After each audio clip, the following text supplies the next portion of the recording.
Everybody give it up for Harley. Up next is Alexander Laurence, an amazing, amazing poet. Everybody please be quiet and give it up for Alexander.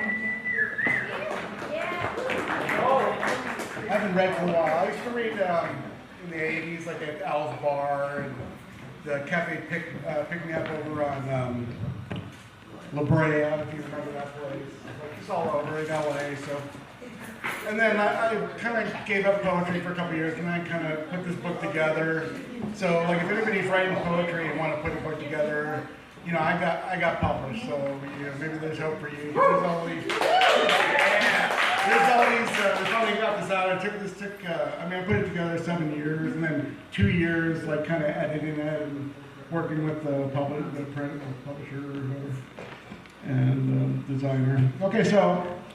I'm just going to read, these poems go back many years, and I'm going to read one new one. And so this one's for all you people who like to hang out in London, West London. And this is called The Window Panes.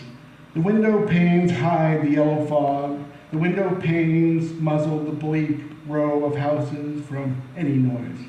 The window panes can lick itself. You don't have to question it. I have a candle lit in the window for someone. I will return to those days of decadence and Swassa along the white houses on West Cromwell Road. I remembered Lady Adeline licked me. The window panes are indecisive. The window panes allow me to see a drunk couple trying to have sex from directly across the street. These are the wonderful things in the world, but if I read about them in a novel, I wouldn't actually believe it.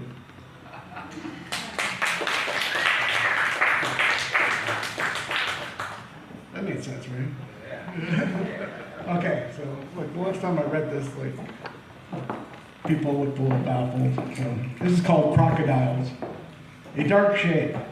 Look at the cups, the bricks, the lines of children, and try to find their significance. We are unable. Their significance escapes us. Cups, bricks, lines of children. Let them be, they can never mean. Look at the cups, bricks, lines of children, not for their significance, but for what they are.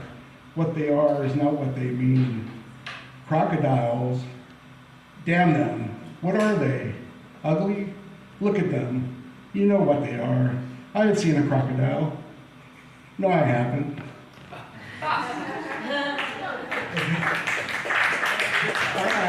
It's good to see Jeffrey G here. I've done a lot of gigs with him over the years, so it's good. Familiar faces and everyone. Okay, so looking around, I'm guessing a lot of people had a hard lockdown a few years ago. You know, hard time. So this is for you. It's called Lines Written in the Time of Plague. Plague took everything from us. No more gigs or art museums. People tried to hoard toilet paper. Masks were plentiful this year, but no one wanted to wear them. We waited all year for the sky to change color. What looked like blue skies were actually black as death. Plague took away every comfortable chair from us. I tried to get into old Iggy Pop records, and I watched more Hulu, Netflix, and Amazon Prime than ever before. I was reading Thomas Hardy for a while. Every smile was an invitation to a party of death. Plague took everything. Plague took away our laughter. I only had two emotions left: super horny or really bored. I wore a new mask with Dodgers on it to celebrate the series win. This is the previous, the lockdown win, not this one that's happened. Everybody became extra large. When we died, all our vital organs exploded in sheer glory. Only a calm look remained in those eyes. It hurt, but at least it was quiet.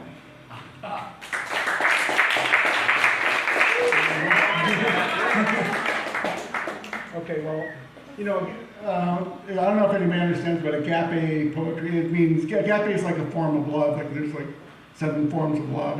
AGAPE is like highest form of love or something. So it's always good to, poetry is always, should be dedicated to somebody, or like love poetry, or in a weird way or something. So let me see if I can find this one. Okay, yeah, okay. This is called, I wrote this a while ago. It's called Yellow, Yellow, Yellow. Speak English to me. This is a love song. How did you know? I will say I love you only if it has never been said before. When I say unknown pleasures, I say it as it had been written years ago. By who? By Marcel Proust in Remembrance of Things Time Past.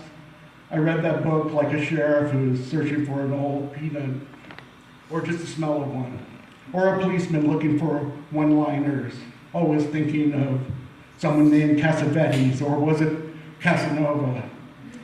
The sheets are stained with the color of love, and we are painters by trade. I feel sorry for you when you have to define you, or when you have to define the blue world with the idiotic gaze of one looking in the sky while drinking in a boat. I once saw a poet drinking orange juice in a worsening situation, and now I am always some character, eventually ascending a staircase in the mind of a poet, or a dream possibly, reading a newspaper. The headline reads, "Rocky turns yellow with someone who is not my wife, nor named Sheila." But you are yellow, eclipsed yellow. You say you love me after much rehearsal. You had quite a lot of practice in your formative years because you were a method actor, and now your love is a ripe orange. But never mind that your oranges are really lemons, like Federico. I will say that I love you, and you will swoon dramatically and say what it is like to feel like a woman, and it will seem to you as if no one had ever said these words before in a novel or a poem, or a treatise on the human emotions, or in any sentence ever uttered by an utterer, and I was the first. Maybe. Yellow? Yellow. Yeah.